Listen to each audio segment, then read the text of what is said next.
Hello and welcome to today's Astranti training video in the series Coaching and Mentoring for Excellence. Today's video, we are asking one question: why coach and mentor? And to answer that question, we're going to be looking at coaching and mentoring from a variety of perspectives. I'm just bringing up the sections on screen for you.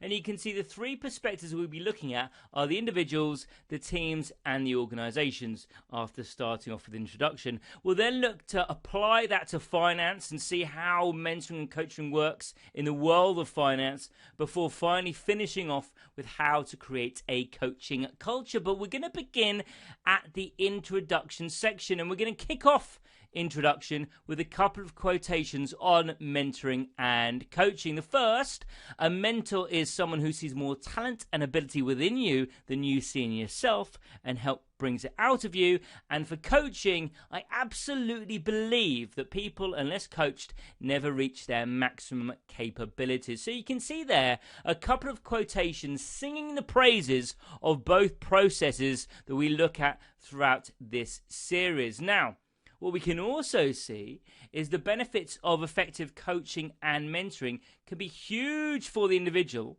and anything that affects the individual is also going to affect those around them, the team and the organization. Because the individual's getting better, that means everything is going to improve in the team and the organization. And so in this module, we're going to be exploring all the reasons why you and your organization should be looking to utilize mentoring and coaching. And so basically what we're going to be doing is answer the question, why bother? And therefore we could be assisting you in putting the case for providing these options for either yourself or individuals in your team. Okay, so let's get going with the video, and we're going to start off with the individual's perspective. And that makes sense because, after all, the individual is the main focus of what's happening in either a mentoring or a coaching situation. And these are the benefits that we're going to be looking at in this section: developing skills, empowerment, career development, and engagement and satisfaction. We're going to start with developing the individual's skills. Now, we're going to begin this section by asking a couple of questions, hypotheticals. Have you ever been in a situation where an individual working in your team just doesn't seem to be performing to their maximum capabilities, doesn't seem to be working as well as they should be, and you just can't get to the bottom of why that may be? Or perhaps, after interviewing someone, the work they're producing just doesn't seem to reflect the type of person they were at the interview or the way they looked on paper.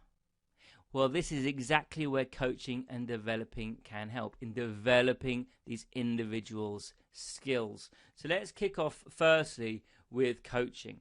Now, an individual will enter a coaching program due to the existence of a barrier to their progress or something which is impeding their performance. And by arriving at solutions to overcome these issues, such as trying a new approach or undertaking training, their skills in the relevant area will be improved. So, for example, this could be the individual improving the way they communicate with colleagues regarding a collaborative project to avoid frustrations or missed targets, or developing better planning and organizing skills to overcome poor quality work resulting from a rush to avoid missing targets, or undertaking training in negotiation. Now, improving an individual's skills, whether task-related or soft skills, is therefore the practical outcome of a coaching program. So that's how coaching can go about developing skills. But what about mentoring? Well, mentoring involves the development of the skills of the mentee through the sharing of experience and insights of someone further up the hierarchy. And it often involves the mentor discovering the strengths and weaknesses of the individual through discussion and review, some of which the individual may have been aware of, and perhaps other times not. And mentoring is also about showing the individual how to build their strengths and overcome their weaknesses through using the experience and insights of the mentor in such a way as to make sure that they keep progressing throughout their career. Now, mentoring schemes can also be used to talent spot by identifying those who would make great future leaders, or perhaps those who have abilities that haven't previously been recognized, which could be better utilized throughout the business. Now, once identified, an organization will often focus additional training on these employees or look for opportunities that can help them flourish. As many individuals may not even identify some of these skills within themselves, having a mentor on hand to do that for them, as well as to open doors to additional opportunities, can be a great benefit to them in terms of their skill and career development. So there we go. That's how coaching and mentoring can aid in an individual developing their skills. Let's see now how these two processes can empower. Now, empower is achieved by passing on power or control to an individual. Basically, it involves providing them with greater authority with respect to decision making, problem solving, and idea generation related to their tasks, or in dealing with any issues arising from their role. The thought process behind empowerment is that employees will feel more motivated and engaged with their work if they feel their skills and abilities are being used to their full potential. So, how can mentoring and coaching be used to increase employee empowerment? Well, in this context, there are two aspects. So let's have a look at the process itself, and then we'll move on and look at the delegation of tasks. So, mentoring and coaching schemes are in themselves a source of empowerment because they provide the individual with a voice and the ability to take control of their progress and development. An employee would know where to voice their frustrations or difficulties, and so would have no means of finding solutions to problems, is going to feel unempowered. They're going to feel unvalued. And this is eventually going to negatively affect their productivity and job satisfaction. However, the source of empowerment is different in each case. So let's have a look at coaching first. Well, coaching provides the means for the individual to examine what they really feel is stopping them progress, or perhaps the barriers that are stopping them improving their current performance, and then helps them come up with solutions to remedy this. Now, this helps the individual to learn to self-reflect and self-analyze, asking, okay, what's the problem? Why is this occurring? And it also helps the coachee to proactively find options for solutions to their problems. Now, that might be extra training, or perhaps adapting the approach they've been taking in the past, or perhaps increasing or maybe changing methods of communication. I mean, they're just some examples. The list is as long as the varieties of issues it could cover. Now, this reflective practice puts the individual in control. They present the issue and then develop their own solution. And so by doing so, they are effectively being empowered to determine their own achievements and progress. Okay, so that's coaching. Let's have a quick look at mentoring. Now here, through mentoring, the empowerment comes from the fact that the mentee is largely in control of the program. They can effectively choose to utilize the skills and experience of their mentor as much or as little as they want, and largely decide on the agenda, putting their own progress and development in their own hands. Okay, so let's now move on to delegation of tasks, because empowerment can also derive from the delegation of tasks. If the employee is feeling unempowered in their role, being part of a mentoring or coaching program can help highlight and resolve this issue. So let's break it into two again, and we'll start with mentoring. Through discussions, a mentor may well conclude that the employee would benefit from having tasks delegated to them and is ready to take these tasks on.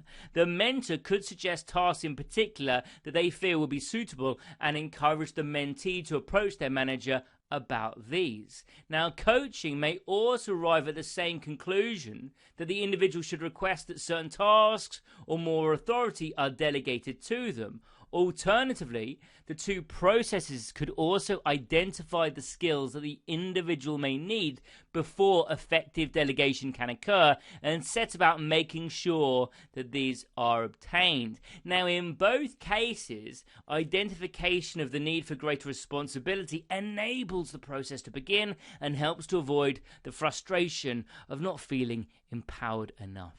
Okay, so let's move on now to the next benefit, which is career development. Now, sometimes people get stuck. They either have aspects of their job that they just can't master. Perhaps it's the mechanics of performing certain tasks or managing a group, or they just don't know what to do next. Do they, for example, move to a different but related team, progress upwards into management, throw the whole thing in, and take up a different career? Some of these issues can be overcome with mentoring and others by coaching. So let's look at mentoring and coaching again. We'll start with mentoring. Now, a mentor can help someone to explore their aspirations by using their own experience to suggest roles that would be suitable for someone of their particular skill. They can also be an effective sounding board for ideas and concerns, using their own knowledge and experience to advise the mentee on what to do. Now, the mentor may also have the skills that the individual needs. Typically, these would be soft skills such as being a good negotiator, an effective leader, a great presenter, or others. They can then pass these skills on to their mentee, thereby filling in any gaps which are stopping the mentee for progressing.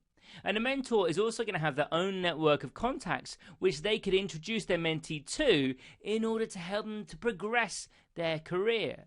And finally, the mentor may effectively be the door to the organization's talent development program, which we talked about earlier on. Okay, and now let's scroll across to coaching. Now, with respect to career development, coaching could be the very start of the process. Within a one-to-one session, the coach, through careful questioning, could get the coachee to explore why they think their career is not progressing, what they think they need to do to overcome any issues that they identify, and of course, the answer may be, you need a mentor. Also, through following a coaching program, the individual, by methodically dealing with any specific issues as they arise, such as those that are raised at appraisals, can make sure that there are no reasons not to promote them or not to offer them an opportunity where one of their skills is key. Okay, so that's career development, mentoring and coaching. Our final benefit is engagement and satisfaction. Now, these are both linked to people being happy with their work, feeling capable of completing their task set, feeling valued and part of a team. Now, there are a few common reasons why people get fed up with their work, and they can include just an inability to master certain skills, and that causes frustration and stress, or perhaps there might be frictions and tensions between colleagues, or perhaps they just feel stuck at their current job, or perhaps they think, okay, I've just learned all I can, I've outgrown this, or perhaps they just want to move their career on, but they don't really know how to. Now, if these individuals facing these issues were left with no support, then they're just going to get more and more disengaged from their work, they're going to get more and more dissatisfied in their role, and eventually they're going to leave. Now, how can coaching and mentoring help in this situation?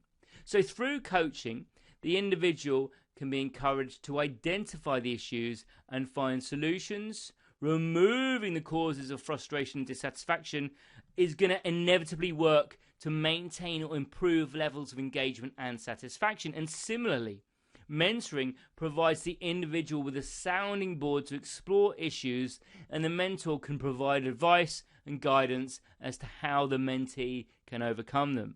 Now, the use of both or either of these schemes will therefore provide an employee with the opportunity to positively deal with those things which are impacting their engagement, meaning that job satisfaction is gonna remain high. Okay? So there we go. That is the benefits of coaching and mentoring from the individual's perspective. Now, I've just put on the workbook logo on screen, just to remind you there's going to be some workbook questions in your workbook to answer now relating to the information we've just covered. And now would be a good time to stop the video, have a go at the workbook questions and exercises, and then come back and we can move on together. But we are going to move on the video back to the main screen. And now, after completing the individual's perspective, we're going to move on to the team's perspective. So we've seen the benefits to the individual. So surely it stands to reason what benefits the individual is going to benefit the team. Because after all, what affects the individuals affects the team. So let's go and have a look at that in slightly more detail and see how the team can benefit from coaching and mentoring. So let's bring the 3 key areas up on screen for you. And the first is performance. Because we've talked about how individuals may feel dissatisfied or disengaged or frustrated or stuck in their job, and if they haven't got any way to deal with this, their work's going to suffer. It's going to have a negative effect on their productivity and their general demeanor. And now let's imagine these individuals are more than just one, and a number of members of the team are feeling dissatisfied and experiencing all of those feelings I've just mentioned. Well, that eventually is going to impact on the team, because the team is going to be made up of individuals who just aren't bothered. And so the increase in engagement created through mentoring and coaching, the development of skills, initiation of delegation and empowerment, and the overcoming of frustration and obstacles is going to improve the overall performance of an individual. And if your team is full of those individuals rather than the dissatisfied and frustrated individuals, then your performance will improve as well. Okay, the next key area is skill development. Now, we've seen, haven't we, that coaching and mentoring help to make sure that individual skills are continually developing and improving. And so, this in turn is going to help make sure that the team as a whole can offer better and wider skills to the organization on an ongoing basis. And so this is going to increase opportunities for the team as a whole, improving quality and increasing output. And then finally, our final key area is relationships, because engaged and motivated individuals will interact and collaborate more effectively. And so relationships within the team are going to improve and going to become stronger.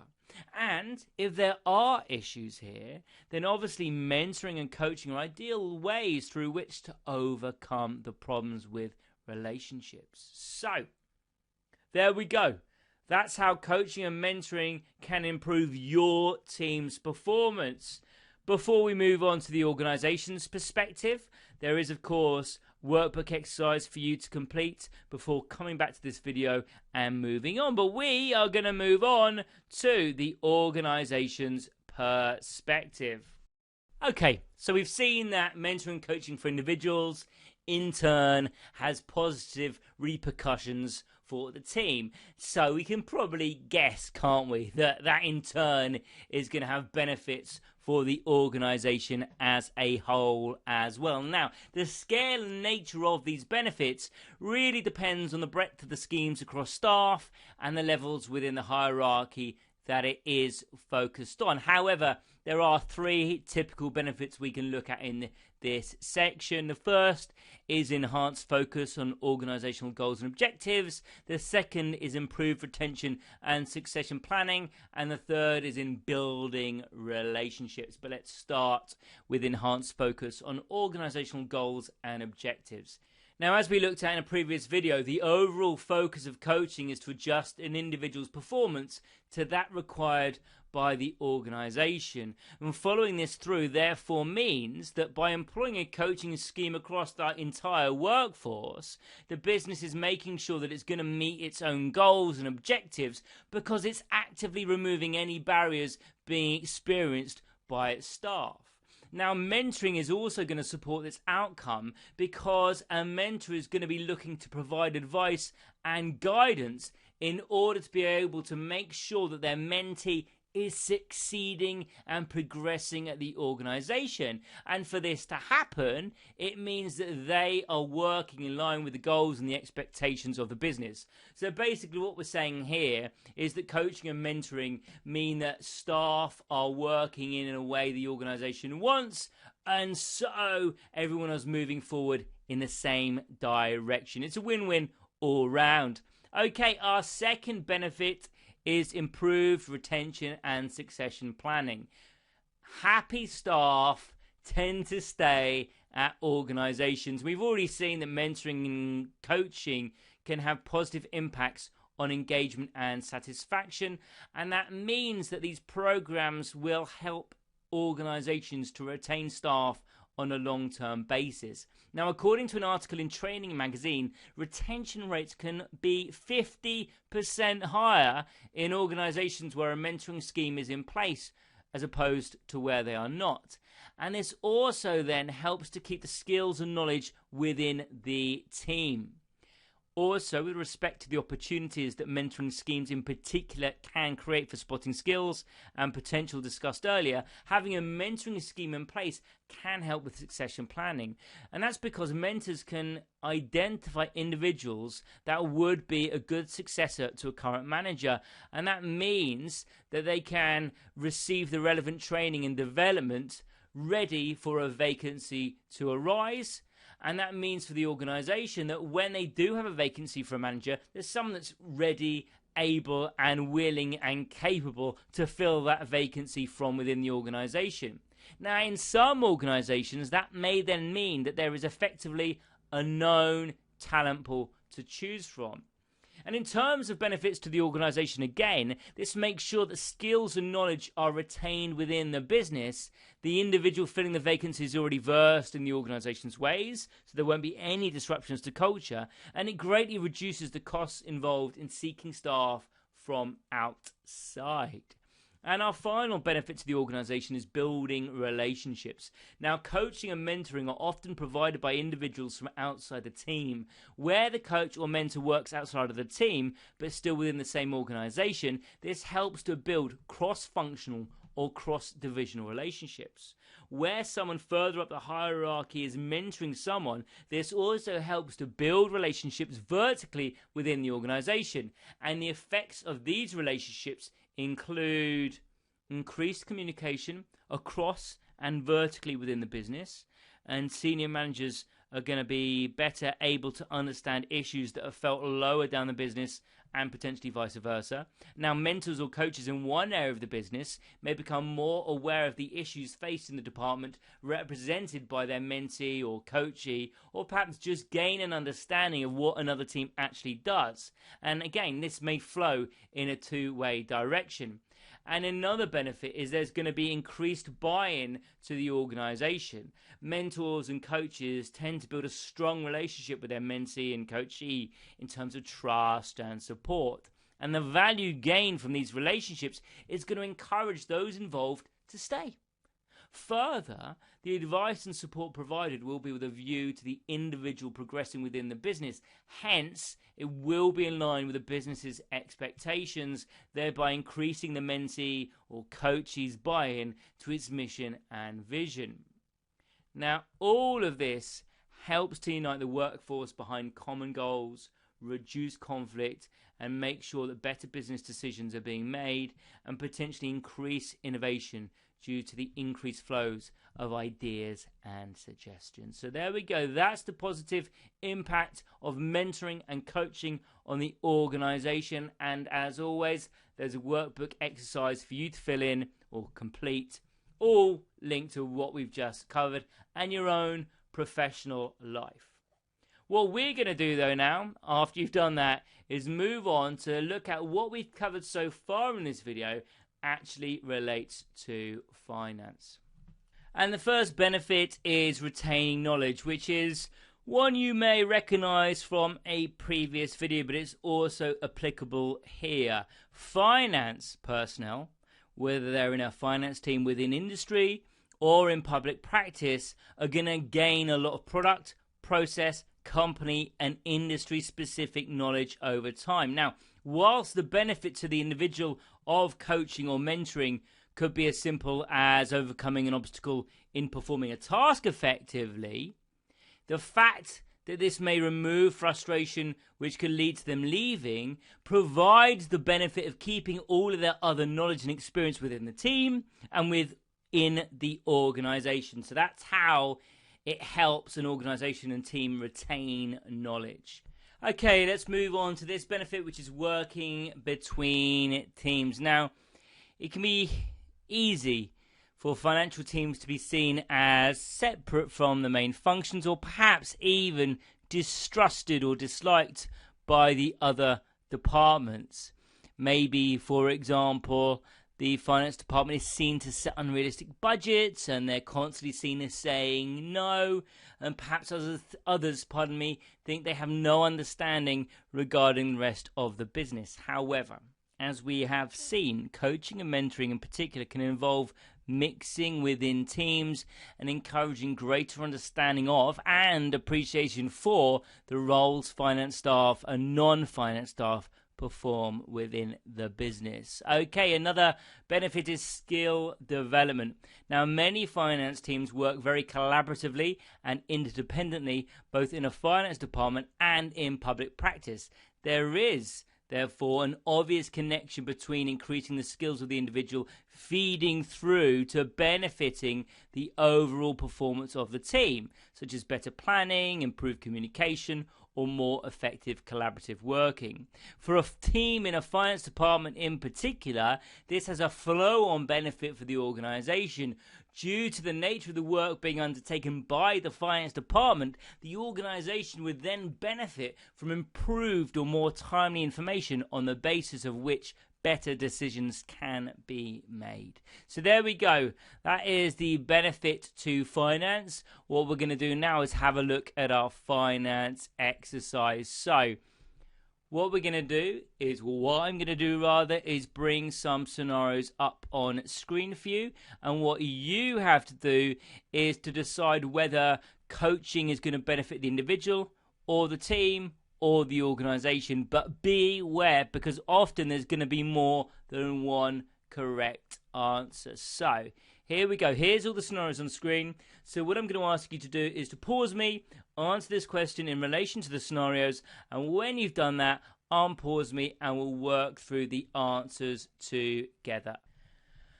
Okay, so I'll zoom in and then hopefully you can have a chance to read through the scenarios, come up with some answers, and then when you've done that, unpause me and we'll work through them together. Okay, so hopefully you've had a chance to do that. Let's start with number one. Number one was all about Michelle, who feels like she can't progress at her current organisation because of the way it's structured, so she goes to get some mentoring. Now, the mentoring Michelle is receiving is intended to get her a job elsewhere because of the fact there's no opportunities for promotion at her current place of work. And that means her team and her current organisation aren't going to benefit and actually may be hindered because Michelle could be handing in a notice. So this would be an individual-only benefit. Number two is to do with Kieran, who's not the world's best communicator and prefers to work alone and doesn't really like speaking up even when he sees an error. And he's got coaching to help him improve his communication. Well, because he's going to become better at communication, he's going to become better at work and in everyday life. And it's going to help his team because when he does spot an error, he's going to have more confidence to speak up. So what we're seeing here is there's a benefit for the individual and team. Now, the reason I haven't gone for an organizational benefit as well here is because we're never really told about how the errors actually impact the team. Are they missing targets, or is information not being provided because of the errors? And as such, we can't really make a judgment on whether actually Kieran getting better at his job is actually going to improve the work of the organisation. So I've just gone for individual and team there. Number three is about Iona. She's part of an accounting team and has been identified as a high achiever, and it's been suggested she receives leadership mentoring to help her when an opportunity comes around for her to be promoted. Now here we've got individual and organisation. Now obviously individual, because she's going to develop her skills and has become better equipped for a management position in the future, and of course she'll benefit from that. And it's also going to benefit her organisation because they'll have her at the organisation for years to come in a current role moving into a management role. But probably not likely to benefit her current team because the coaching is all about preparing her for a future role as a leader, so not focusing on the team as much. And then number 4 is all about Tracy, and Tracy is terrified about presentation, and so she undertakes some coaching. Now what we can see here is this is mainly going to be an individual benefit, because through undertaking coaching, hopefully she's going to be better able to give presentation a go, and that's going to help her moving forward, because of course if she wants to progress up through the team, then she needs to be able to be confident about presenting her ideas. However, whilst the team are currently covering this aspect of her role, if she's able to perform it herself, it's going to mean the team becomes more flexible because she can present her own findings but could also cover someone else's presentation if needed. And it also means that others can cover more tasks because they're not covering hers as well. So there we go. There's our answers for our finance exercise. Hopefully that all made sense and has become nice and clear for you. We're going to zoom back to the main screen now, and we can see that we've got one section left, which is all about creating a coaching culture. And in this section, we're asking, how do you maximize the results from coaching? And you do that by creating a coaching culture. Now, a company's culture can greatly determine how everyone operates within it, their attitude, their behaviors, and their approaches. Coaching will be most effective within an organization that has integrated coaching into its culture, where the expectation is that open and honest conversations can happen within a confidential and trusting environment, and the appropriate support will be provided as a result. Coaching will have a positive impact on the organization. Now, where coaching hasn't been fully integrated into the culture, there is a possibility that it will fail, as the impact of the existing culture will tend to prevail. So, if you're going to provide coaching and you want it to be successful, you're going to need to change the culture, and that will potentially create a big impact on the organization. But there are some considerations. How does an organization actually go about creating a coaching culture? Well, basically, there needs to be a top-down, all-in approach. Firstly, accepting that everyone in the organization can benefit from coaching, and as it's important, everyone should therefore receive coaching. And most importantly, not just saying it but also doing it will help to integrate coaching into the culture. If team members are aware that their managers are receiving coaching along with their managers, and better still, even their CEO, they're going to see that it's really valued and beneficial, and they'll want to be part of it. Secondly, it actually needs to happen. There needs to be an acceptance within the organization that time has to be given to this task, some scheduled and some potentially more spontaneous. Once it is viewed that coaches are rushing the meetings or perhaps delaying their occurrence because they've got more pressing matters, motivation is going to be lost, and the culture is going to become more anti than pro coaching. And thirdly, the process needs to be followed through every time. There needs to be the initial meeting, the confirmation of the outcome, and then the follow-up. This last phase could involve several meetings if the feedback was that the option chosen didn't work and something new needs to be tried. So basically, the key really is that it needs to be seen to be valued by everyone in the organization. And once this culture is created, all the previous benefits flow, which hopefully provides the answer to why bother Okay, so there we go. That's all about creating a coaching culture. There is, of course, a workbook exercise in this section, and there's also further reading in links under this video that's going to give you more information on this entire subject and information that's going to help you out with your assignment. So there we go. That is today's video on why coach and mentor. We started off by looking at the benefits to the individual, and then the team, and then the organization, before applying it to finance, before finally looking at how to go about creating a coaching culture and the important factors that always have to be considered. Thank you so much for watching today. Hope you found it really enjoyable and interesting.